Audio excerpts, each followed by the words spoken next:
What inspires me to work is always a question that comes up, and I would have to say that nature is my inspiration. The similarities of nature, the simplicity of nature, and all that incorporates. And as an artist, I'm very susceptible to my visual world, and living in north central Florida is a wonderful experience because there's such variety in so many things. Payne's Prairie, the different trails. It's a wonderful place for an artist to experience nature, and the seasons change somewhat. And so in respect to that, nature is the real emphasis of what I do, and along with my life, people, places in my life, recording those. And so I very early on started keeping a journal of my work, in terms of taking a journal like this with me when I went places, and started recording what I saw, and also putting things in there like my thoughts and ideas about things. And that serves as a kind of a basis for what I do. Eventually all my work is translated into a very physical form, and that is a clay or ceramic tile. And I work in different worlds. My personality is such that I like to draw. I like to use traditional mediums like colored pencil, pen, paper, watercolors. I like the feel, the smell of those things, how it feels to touch the paper. But in opposite to that, kind of the yin and the yang, I do love working digitally. I love to work on the computer and translate what I do from this point to the digital world. And from there it goes on to become back to a more traditional kind of method of working, and that's finally in clay. The idea that beauty is made up of imperfect things, and I like that concept of the imperfection and the things that are changing all the time, which is something as an artist is something that I try to assimilate into my work. In 2003, I was in Hawthorne, Florida, and walked out of the library there, and across the street from me was this beautiful, old, grand place, which was filled with gingerbread porches, and it had a charming place. A little ragged on the edges, but the building itself caught my eye. And that building, which is was originally the Moore Hotel, is now the Hawthorne Apartments, and has been the subject of a lot of my work because of the nature of it, the history of it, the people who have lived there, the family who has owned the building for many years, which is the Moore family. And so a lot of my work is about that place and in and around that place. And so you see that as we go through the work today, and some of the areas around Hawthorne, and in particularly at the Hawthorne Moore Hotel. Moving into the ceramic studio, I wanted to kind of bring the process along a little bit further for you. And this world is very different. This is the world that's really more like the nature world again, because of the materials that I use here in terms of the clay and the glazes and so forth. But what I do is I take the digital image that I've created in Illustrator, and I then will put it on a very flat surface tile. Typically it is a tile that is commercially prepared because of the flat, even surface.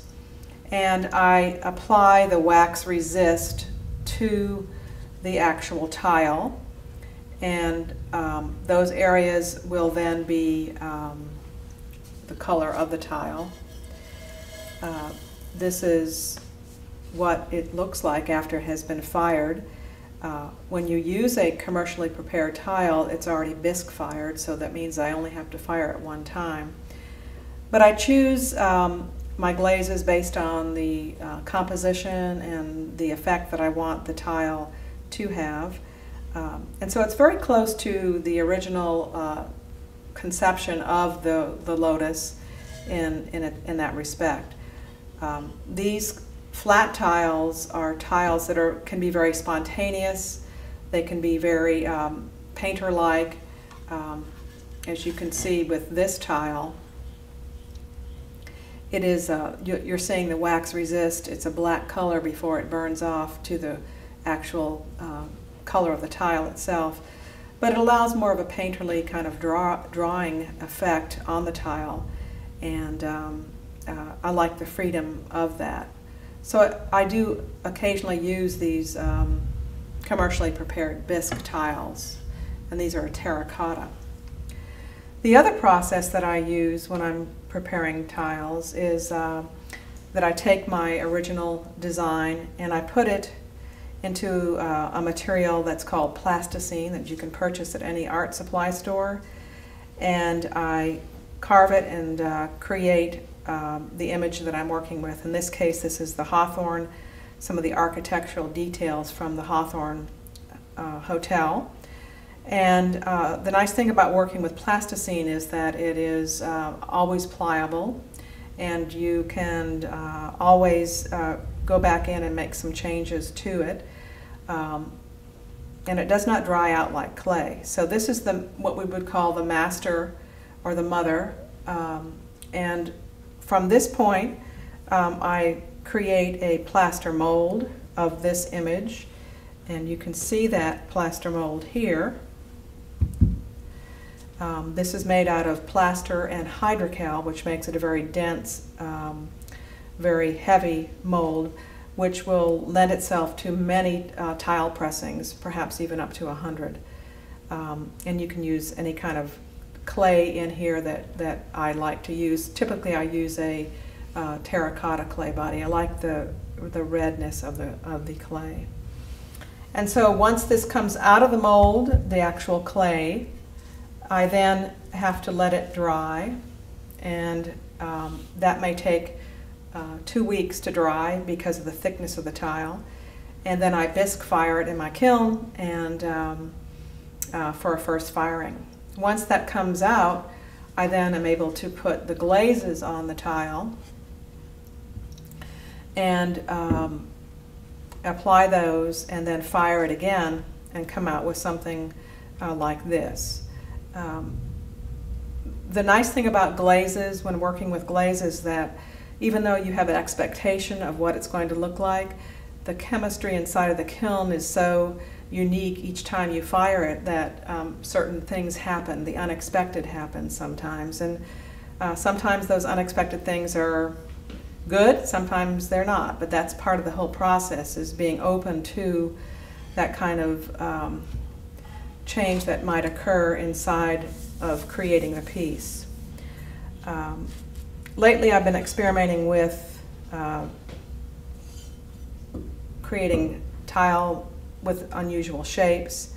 This is a bisque tile. It's been fired once, and then what I do on this is paint on it with glazes, and this particular piece is one that I've just finished, which is done with a glaze pencil, and also I use a underglaze decorating for the actual roses. So it creates more of a natural kind of look because of the texture and so forth that is surrounding the side. And that's primarily what I'm doing recently. And you can see that same technique is applied to this tile, although this is a commercially prepared tile. It's just a nice spontaneous way to work, and is a lot of exciting results when you are spontaneous about it. I'm Bonita Dewiliby, Professor of Digital Media at Santa Fe College, and it is my pleasure to inspire creativity in my students and their work.